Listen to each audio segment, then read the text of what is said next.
B अभी भी शरीर के रहस्यों को एक्सप्लोर कर रही है। जैसे जैसे समय बीतता गया, स्पीड भी बढ़ती गई और यह सब स्क्रीन के सामने बैठे सभी सिंगल लोगों को सीधे दिखाया जा रहा था। ठीक उसी समय जब लड़की पूरी तरह से खोई हुई थी, उसकी माँ सामने के दरवाजे पर आ गई। इस साल उसने जल्दी से अपनी पैंट ऊपर खींची और मोतियों के पास जाकर ऐसे दिखावा करने लगी जैसे वह आराम से किताब पढ़ रही हो। उसकी माँ ने पूछा कि फोन जमीन पर क्यों पड़ा है। उसने कहा कि कुत्ते ने उसे गिरा दिया था। यहाँ कुत्ता सूखा और टूटा हुआ था। हैरानी की बात है कि इसकी भरपाई करने के लिए कुत्ते ने उसकी गलती अपने ऊपर ले ली। फिर बड़ा कुत्ता टहलने के लिए बाहर चला गया। इत्तेफाक से वह उस लड़के से मिली जिस पर उसका क्रश था और वे दोनों साथ चलने लगे।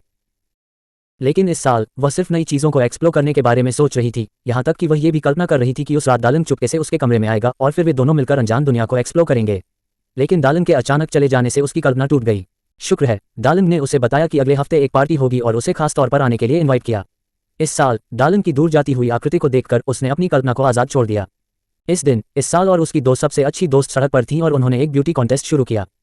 उन तीनों ने एक साथ माना कि कार वाला आदमी काफ़ी हैंडसम था, इसलिए उन्होंने चर्चा की कि किसे उसका कॉन्टैक्ट इन्फॉर्मेशन लेना चाहिए। उनके बगल वाली गोरी लड़की यह सोचे बिना नहीं रह सकी कि हाथ में आया यह मौका हाथ से नहीं जाना चाहिए। तैयार होने के बाद उसने 20 पाउंड के बन की आवाज़ सुनी जो सीधे उस आदमी की तरफ जा रहा था। हैरानी की बात है कि गोरी लड़की ने सीधे उसके आदमी को ले लिया। इस साल उन्हें इसका बहुत पछतावा हुआ।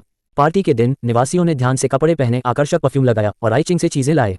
उसने एक सेक्सी छोटी सफ़ेद ड्रेस पहनी। इस बार उसे पार्टी में बड़े बॉस को ज़रूर इम्प्रेस करना था, इसलिए उसने फिर से कल्पना करना शुरू कर दिया। खुद और दालन के जंगल में दौड़ने, साथ में लड़ने और ज़मीन पर लेटे हुए महसूस करने की कल्पना की। इस साल पार्टी में हार्मोन की खुशबू हवा में फैल गई थी। हैंडसम लड़के को देखकर उसके अंदर उत्साह की लहर दौड़ गई, इसलिए उसने ताज़ी हवा लेने के लिए बाहर जाने का बहाना बनाया। वह उसके पीछे पीछे आया। दोनों एक दूसरे की तरफ बहुत आकर्षित थे, लेकिन दोनों इतने शर्मीले थे कि ज्यादा कुछ कह नहीं पाते थे। अचानक उस चालाक लड़के ने एक सिरिंज निकाली और हमला कर दिया, जिससे वहां रहने वाले लोग पूरी तरह से हैरान रह गए। उसने इस घटना के बारे में इस साल अपनी बहन को बताया और उसने उसकी मदद की। लेकिन तभी बड़ा भाई आया और उसने पूरी बात से इनकार कर दिया, जिससे उसके लिए स्थिति बहुत अजीब हो गई। जब वह स्कूल पहुंची तो उसे एक नोट मिला। हैरानी की बात यह है कि कल की घटना जंगल की आग की तरह फैल गई थी। बहुत से लोग उसे अजीब नजरों से देख रहे थे और उसे एक निकनेम भी मिल गया था। सबने उसे अकेला छोड़ना शुरू कर दिया, यहाँ तक कि बस में उसके दोस्त भी उसे अलग तरह से देख रहे थे। वह ये बर्ताव बर्दाश्त नहीं कर पाए और घर पहुंचने से पहले ही बस से उतर गई। हालांकि बड़ा भाई भी बस से उतर गया। उन्होंने शुरू किया